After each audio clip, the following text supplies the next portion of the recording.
You're listening to the second episode of the Intern Podcast. I'm Celine Paez, and today we will discuss the change in local police and state patrol with the two infamous serial killers, Ted Bundy and the Green River Killer, Gary Ridgway. Let's start by welcoming our intern guests, Paris and Ben.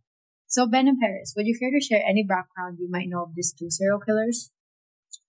Well, I really don't know much at all. I think that Ted Bundy went to UW. I've heard about that. And I go to UW Seattle. And so we talked about his dorm that he used to go to. I think they're actually tearing the building down. But Really? I don't know.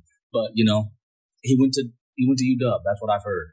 See, I knew a lot about Ted Bundy before coming here, but I did not know about the Washington connection until I went to the Safeway where he worked in the 80s. So I go to Seattle Pacific, and there was a Safeway on Queen Anne Avenue.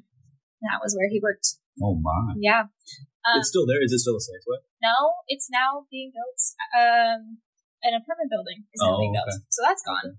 But for the Green River Killer, I didn't know anything about that. Mm-hmm. I had never heard of it, but apparently he's a really big deal up here. Yeah. I've heard stories from my grandparents about it because they lived here, when they were young. And so, they tell me about the Green River Killer, how crazy. It was a craze when it was happening. Yeah. Yeah, so you just gave me new information. I didn't even know that Bundy went to work at Safeway. But Ben, you're actually right that he did went to University of Washington. He has had a degree in psychology, and he actually was a promising student. Well, that's ironic. He actually he attended law school in Utah, but he never finishes. And also about the Green River Killer, he is actually pretty famous, but we'll touch on about the Green River Killer in a few minutes after we talk about Ted Bundy. So let's start off with Ted Bundy. His killing spree started in the 1970s. As mentioned, he has a degree in psychology and went to Utah for law, but he never finishes. He did actually showed a lot of potential when it comes to politics and social, and he actually worked for a Republican member back in the day. He's very famous his murders, his killing spree was across the nation. Like he had victims from Washington, Oregon, Colorado, Utah, and Florida. Mm-hmm. And Florida. he actually escaped prison 2 times. Oh. 2 times he escaped prison. One of the ways he escaped prison was through jumping off the window in a law library, because in his first arrest, he was his own lawyer. And as mentioned, that he did have a political experience and also a law degree experience. So he had his own lawyer, so he kind of saw how the different schedules of the people that were watching him. And from there, he escaped through a window. He jumped off the window. I do remember that because in the Ted Bundy film where Zac Efron plays Ted Bundy, he does that because he's a lawyer and he's so charismatic and everything. And apparently this guy was good looking. Oh, yeah. And so everyone loved him. So. Yeah, when you mentioned he is charismatic, he actually used that to his advantage. One of the ways that he kind of start raping girls and get girls to think that he's a good person was he would pretend he's injured. He would have a cast and asking the girls to kind of carry stuff into his car. And from there, that's when he started doing this things with them, like raping them and all that. So when you mentioned that good-looking charm, that was definitely accurate. Scary. Yeah, scary. Maybe that's also a reason they wanted Zac Efron to play someone. Maybe. I still like Zac Efron, despite that. I haven't seen the movie, so my opinion of Zac Efron hasn't changed. Yeah, maybe actually that movie went on to be in a movie festival. It was nice. One of the entries, actually. And it was starring Zac Efron and Lily Collins back in 2019, so it was very recent. And Efron actually said, and I quote this, said he felt a responsibility to make sure the movie wasn't a celebration or glorification of Bundy, but rather a psychological study of the killer. So I haven't watched the movie. Have you seen any trailers of that? Of the one with Zac Efron, that one, I really enjoyed that movie, and they did do a good job of not glorifying him in any way. Yeah. But Zac Efron did a very great. It was freaky of how well he played it. I gotta check it out. That does sound scary. I do like that though. They didn't try and glorify it, because I feel like a lot, you watch these, like the late night cable television programs, and you're like, guys, we shouldn't really be glorifying this kind of behavior. I don't know. They're kind of like a celebrity. Yeah. So he also got captured in August 1975. Like I said, that he escaped prison 2 times. The first capture of him was because he was stopped for a driving violation. The second escape that he did was he lost weight and crawled into the ceiling. His attorney actually saw the big changes of him losing weight, and that was about 30 pounds. He lost about 30 pounds, and from there he went through different states. And the final arrest which I thought was interesting was he stole a car, and the police identified that car was stolen. And to kind of escape the police clutch, he faked a college student identity, but he eventually confessed his true self, and that was Ted Bundy. Like I said, like he was committing all these killings across the nation, so it was very, very difficult to identify him. And mind you, it was back in the 1970s, and technology wasn't exactly that advanced as it is now. One of the interesting things that I also found was FBI actually got involved into this case because he had so many attempts to get out of prison. So FBI went and kind of also helped out with capturing Ted Bundy. And also, I was gonna share this, but he had a wanted poster made by the FBI, and they had such good description about him. I'll just read a few of it, and underneath it says, "Caution: Bundy, a college-educated physical fitness enthusiast with a prior history of escape, is being sought as a prison escapee after being convicted of kidnapping and while awaiting trial involving a brutal sex slaying of a woman at a ski resort. He should be considered armed, dangerous, and an escaped risk." And he was, like I said, he was wanted by the FBI, and I think that was a very big deal because the role of the FBI in dealing with serial killers grew in the 1970s. So Ted Bundy played a significant role in the involvement of the FBI. Have you guys heard about the FBI involvement? I had no clue, actually. I didn't know, yeah. Yeah. It makes sense. Because it was like an whole interstate thing, operation. It makes sense that they got involved, but yeah. Yeah, and I also quote this, involvement in serial cases for the FBI has also evolved under the federal law. And I think Ted Bundy, like I mentioned before, had a significant role in how the FBI plays a role when it comes to serial killings. And he also kind of helped FBI when it comes to compiling data on how violent murderers like him, they were trying to identify future patterns of behavior, ways to better detect and also quote this and apprehend them. They interviewed some killers to aid in their research, and Bundy was one of them. Bundy, it turns out he did give them good information, but some of them were also kind of not. And I guess it also plays a role because he was a psychology student.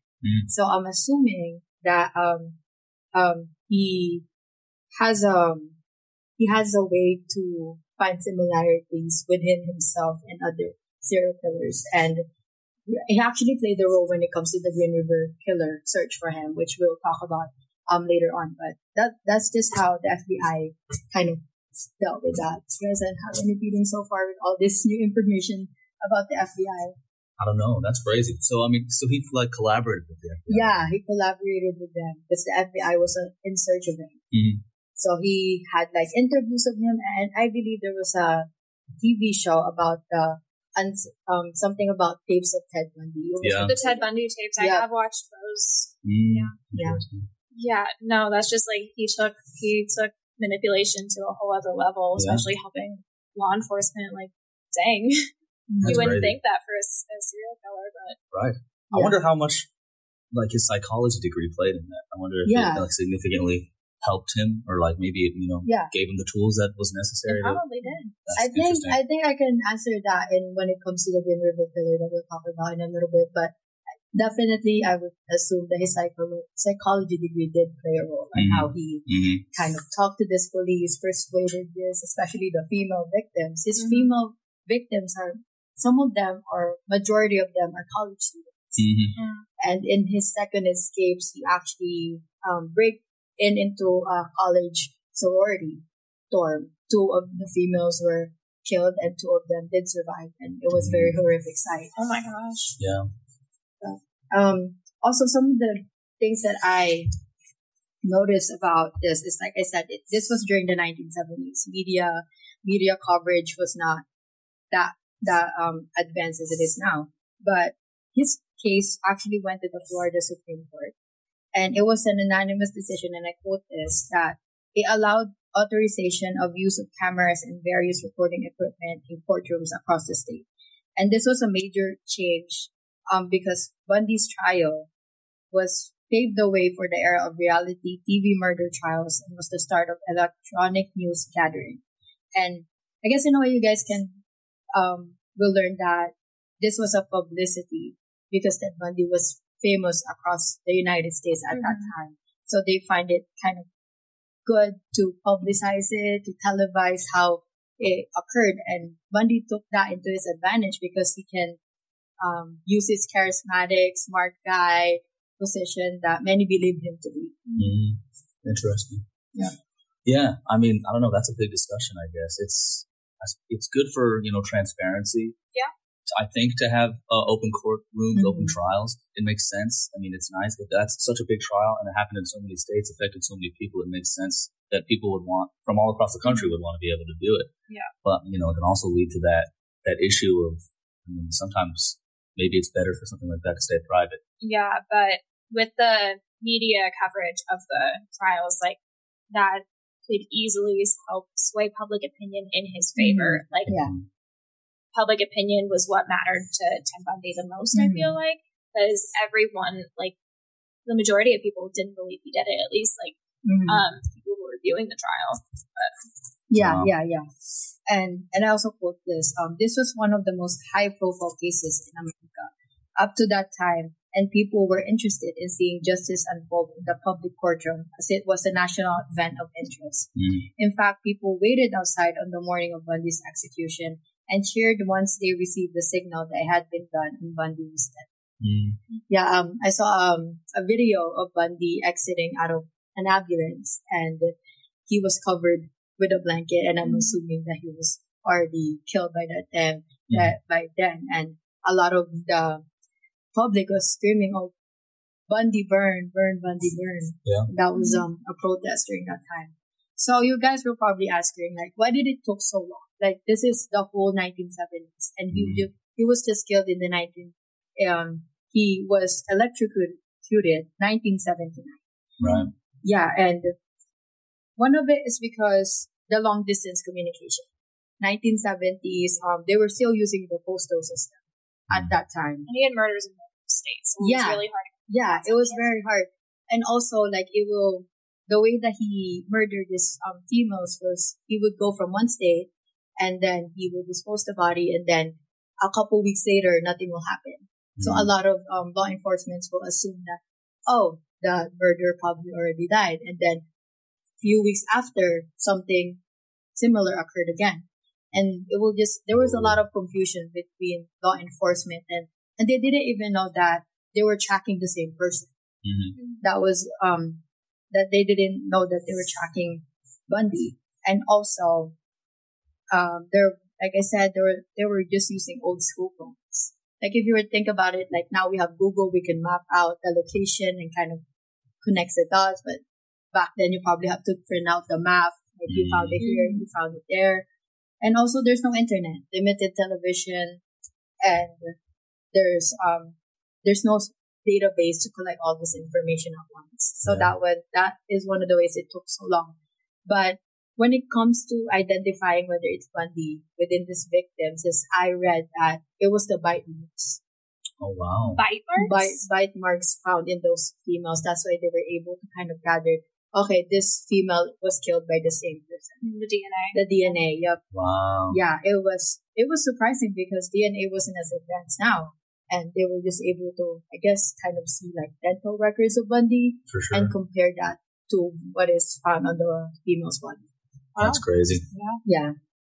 Yeah, and those are some of the things that that we talk about Ted Bundy was, and Ted Bundy still played a very big role when it comes to Gary Ridgway, which we will be talking about now. But there's a lot of information about Ted Bundy, guys. Do you have any new facts that you want to share? Any new information that you just heard?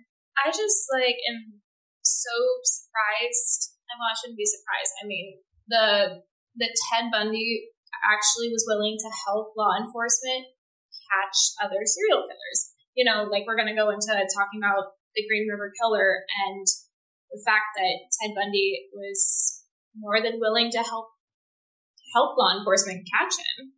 I'm just the mind of a serial killer is just still kind of crazy to me. Just that he can he did all those horrible things, but he's also I'll help you catch this bad guy, Yeah. Yeah, definitely. That's I don't know. That's a weird, I guess I don't understand it. It's a different way of thinking. I was surprised. What caught me off guard, I didn't realize that his trial was one of the first most publicly watched trials in American history. That's a very big first. Now there's lots of trials that we talk about. I think of the O.J. Simpson trial, one of the most watched things ever. That was, 10, almost 2 decades after the Ted Bundy's trial. These are sounds like he pioneered that medium, that entertainment almost, of how court proceedings have turned into something that everybody around the nation can watch. That's pretty interesting. Yeah, definitely. He's an interesting guy. Moving on from Ted Bundy, we will mention him again. One of the notorious serial killers here in the United States and here in Washington is Gary Ridgway. Do you guys have any prior information about Gary Ridgway? I didn't hear about the Green River Killer until I actually moved up to Washington from school. I had like Ted Bundy. I had no clue Ted Bundy was from Washington, and I had no clue about the Green River Killer. He was moving up here was the first I'd ever heard of him. Yeah, I've heard of him. I lived in Washington, and my grandparents lived in Washington their whole lives. And so, I've driven by the Green River. Whenever we drive by the Green River, you mention it. You say, oh, yeah, that's where the body showed up, right? But that's all I know about him. I don't even know. I don't know. Yeah. Yeah, definitely. You're also correct about the bodies being found there at the Green River. Gary Ridgway is actually a local truck driver. He began his killings in the 1980s, so around 10 years before, after Ted Bundy, and most of his victims are actually young runaways and prostitutes. And the reason why he was called the Green River Killer is because the first victims, I think about 5 of his victims, are found at the Green River itself. And I quote this: Ridgway's slayings began in 1982 when young runaways and prostitutes began disappearing from State Route 99 in South King County, Washington. He brought many of them to his home and strangled them, then left them in woodsy, remote sites. The first few bodies turned up along the notorious Green River. He is actually still alive. He was sentenced to life in prison in December 2003, and I quote this again, having committed more murders than any serial killer in American history. He is actually at Washington State Penitentiary in Baltimore. So this guy is still alive. And he didn't get caught till the early 2000s? Yes. At around that time, 2001 was actually the time that he got caught. Wow. That's insane. Yeah. And to just talk about, like you said, 2001, that was pretty early. We touch on a little bit later why they waited that long to catch him. So how did he get captured? And the King County Sheriff, Dave Retcher, is the first officer who was assigned to his case. And they found that he actually initiated a meeting to re-examine the evidence that they found through DNA testing. DNA played a huge role in how he was found, and there are some paints I think that was found in the clothing of the victims, and they did some sort of DNA, and they found a match, and that was the local truck driver Gary Ridgway, and he was charged for 4 counts of aggravated murder in December of 2001. And he pleaded guilty to 49 counts of aggravated first-degree murder. The real breakthrough came in 2001. Like you said, it is due to the DNA profiling. He was found, like I said, by Dave Retcher. Like we mentioned, Ben before this whole podcast, that he was a big name now in Washington state politics, correct? Yeah, I was surprised to hear that. I know Dave Reichert. he's definitely a big deal now, and we're talking about him more. And this is an interesting part of his history that I didn't know until now. Yeah, and like I mentioned before, he has a very big connection to Ted Bundy. Ted Bundy actually provided some insights to Dave Bretchard, right? This include weaponizing his mild demeanor, and I quote this again, such as appearing to be a family man by showing pictures of his son. Previously, Ted Bundy, the way that he played like an act to capture his victims, as he would play that he's hurt, he's injured, and that way it will lure his victims to his car, and that's where he would perform those vicious acts of killings. Well, how did this change punishment? Like I said, he's still alive. He is serving life sentence at Walla Walla Penitentiary. This case has changed capital punishment laws, and he was actually given an option to escape that. If he gave all the locations of the bodies he murdered, and I believe that's around greater than 70 victims, and if he gave all of the locations of where those bodies are, he will escape the capital punishment laws. And he didn't give them the location? I believe that he gave some information. They were able to retrieve some of the bodies. Okay. And actually in April 21st, 2023, just last year, NC signed a legislation to remove the death penalty from the state laws. So anyone that has some sort of capital punishment, in a way, they can be charged for capital punishment. They are out of that, because that is fully removed from state laws. Recent news actually was found that they could have found Gary Ridgway right away, 20 years before all of this happened, because we have enough DNA technology to found him sooner, and this wasn't new. I mean, okay, let me rephrase that. It wasn't until 2001 that they decided to do another DNA test. And back in the 1980s, there was sufficient DNA testing to capture him. But they waited until 2001 to find out. Or maybe there was some overlooking that happened with that. How do you guys feel about DNA testing? I don't know. I mean, I've heard that, it's a relatively new practice, and, even when it was new and people used it, they didn't really understand it. I know people didn't know how accurate it was, or, they had misunderstandings about it. And so I guess I suppose it makes sense that in, the early 80s, they wouldn't have thought to use it, but I don't know. It's just kind of crazy that this whole thing could have been avoided if we just changed one little small detail like that. Yeah, and they even, the article that I found this at even said that it could possibly prevent at least some of the 49 killings of his.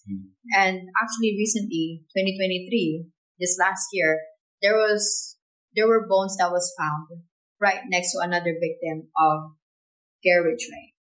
And it was titled Bone 17. It wasn't until last year they did a DNA test using an ancestry service taken by the supposedly family of the victim of Bone 17. And they officially identified that was the right family, that it was actually the name of Bone 17 is Lori Ann Potnick, and the family felt like they have officially gave this family member of theirs the closure that they needed. Because I know that the mom of Lori also thought that her daughter is possibly one of the victims of Gary Ridgway, even before that they confirmed that it was actually her. That's just crazy that they didn't figure it out. It was her until like a year ago. Just shows the innovation in technology, how so much more can come to light even 20 years after Ridgway was arrested. Yeah, and I think there are also some I don't think that all of the bodies are found.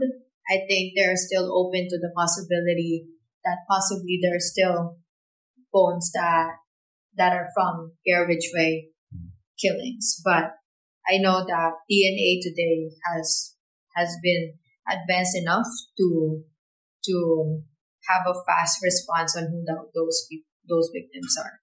So why did it took so long?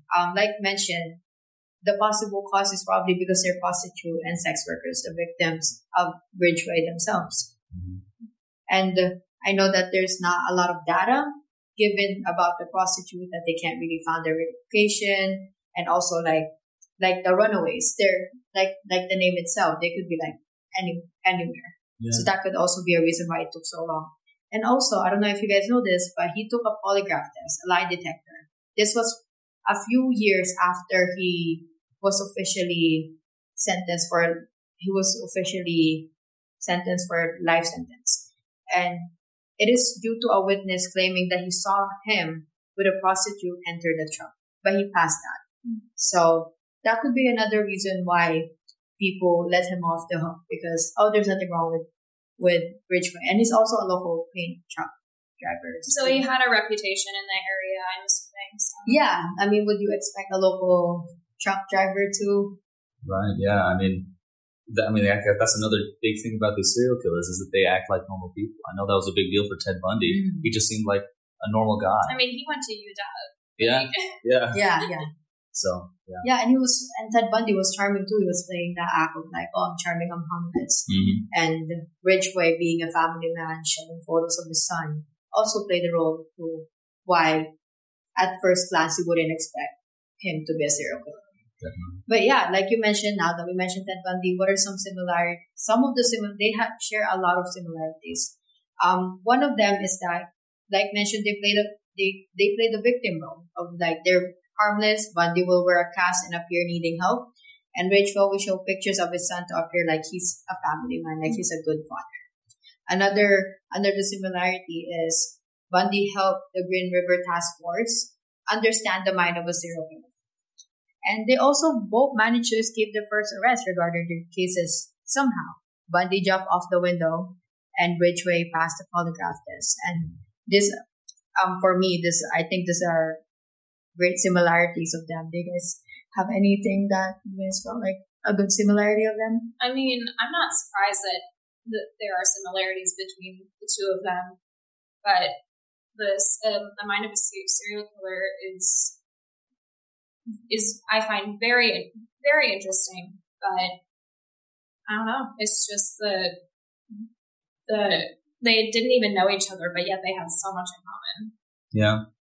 I mean, I guess the biggest similarity I can think of, they're both in Washington State, mm-hmm. which is interesting. I mean, these are two of the biggest names. I mean, I guess the Green River Killer is not nearly as publicly known as Ted Bundy. Yeah, It's not as much of a household name, but he was the most prolific serial killer in American history. Yeah. So the fact that we have, I don't know what it is about Washington, but I'm just so concerned. Why does Washington keep coming with the serial killers? Yeah. But definitely Ted Bundy is a famous one just because his killings are across the nation.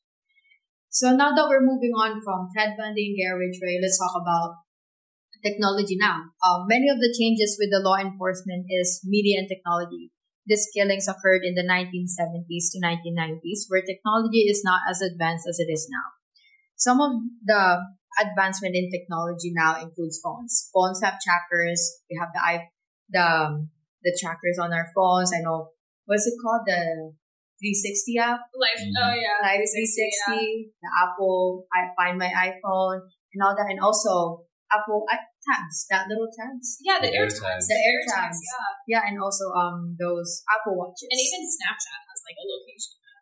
Yeah. So technology is really advanced now, and I know that social media, a lot of people like to share their locations where they at to kind of show the view. Mm-hmm. And also another one is 911. So 911 has been around since, I believe it's around 70s, around those time. And in the 1998, they actually enhanced the use of 911, which became also location trackers. So if you think about it, if some kidnapping were to occur, you can, if you call 911, if the data's right, the satellites are right, they can probably locate you, your last location. And also, body cameras of police, that can store the people that the police have found and stuff. So that's also easy to write a wanted sign on, because not only you don't need to describe the person now. You can just show them, be like, oh, it looks like this because the body camera shows how they appear. Mm-hmm. Yeah, I mean, speaking of cameras, the legislature plays a big part in this. Yeah. I mean, in how we legislate, how police, stations work, how our state patrol operates. I know there's a bill going through the legislature that just passed the Senate this session about traffic cameras. And so traffic cameras, they're installed at like red light cameras and toll bridges to take pictures of people that are, violating traffic laws. And right now, they're not allowed to be used for any other purpose. But this bill that just passed the Senate would allow the information from traffic cameras to be released to law enforcement, if they get a search warrant, or even released to attorneys in a criminal trial if there's a finding of materiality. And so, I don't know, that's another tool, if passed, that could be helpful in finding, dealing with these kind of issues. Yeah, definitely. Those are some great ideas, guys, when it comes to how technology now can help solve these crimes in a fast way, and also to bring justice to these victims. Do you have any other comments about everything that we just learned so far about the serial killers and technology in general, media? I mean, just with all the innovations in technology and legislature, like the one that just passed the Senate, think of all the mysteries and all the stuff that can be uncovered even like decades after it happened. So yeah, definitely. I mean, I just think it'll be interesting as we keep going on to learn more about these things, and more about how we can confront problems like this, how we can get better at it.